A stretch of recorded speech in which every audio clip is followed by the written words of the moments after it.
দুপুরবেলা খাওয়া দাওয়া করে বসে বসে ফোন দেখছিলাম, হঠাৎ একটা কল এলো।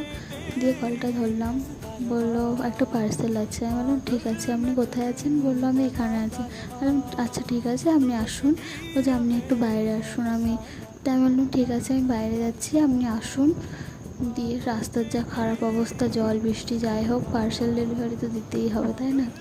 দিয়ে আসলো, এসে বলছে যে আপনার পার্সেলটা কী নামে আছে? আমি বললাম আশিস রয় নামে আছে। বললো আচ্ছা ঠিক আছে। দিয়ে ওনার একটা কল এলো, কথা বলছিলেন অনেকক্ষণ ধরেই। তারপর আমার পার্সেলটা বার করলো, বার করে দিয়ে উনি আমাকে দিতে গেলেন। তারপরে বললো একটা ছবি তুলি, দিয়ে ছবি তুললেন। দিয়ে উনি কার সাথে কথা বলছিলেন অনেকক্ষণ ধরেই। দিয়ে তারপরে আমি দাঁড়িয়েছিলাম।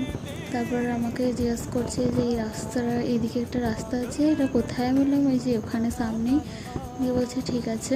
দিয়ে আমার পার্সেলটা হয়েছিল 110 টাকা, আর উনি বলছেন 111 টাকা। আমার কাছে একটা খুচরো যেহেতু ছিল না, দিয়ে আমি বললাম ঠিক আছে, আমার কাছে তো খুচরো নেই। বললো আচ্ছা ঠিক আছে। দিয়ে আমি টাকাটা দিলাম, দিয়ে পার্সেলটা নিলাম।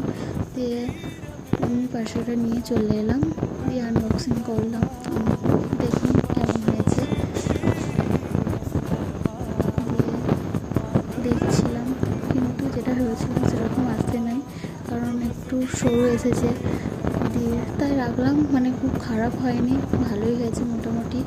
যে খুব খারাপ যে নিয়ে যাচ্ছে সেরকম হচ্ছে না, এমনি ভালোই রেখেছি। আপনারা দেখুন, আমার তো খুব ভালো লেগেছে। তোমরা যদি নিতে চাও মিশো দেখে নিতে পারো।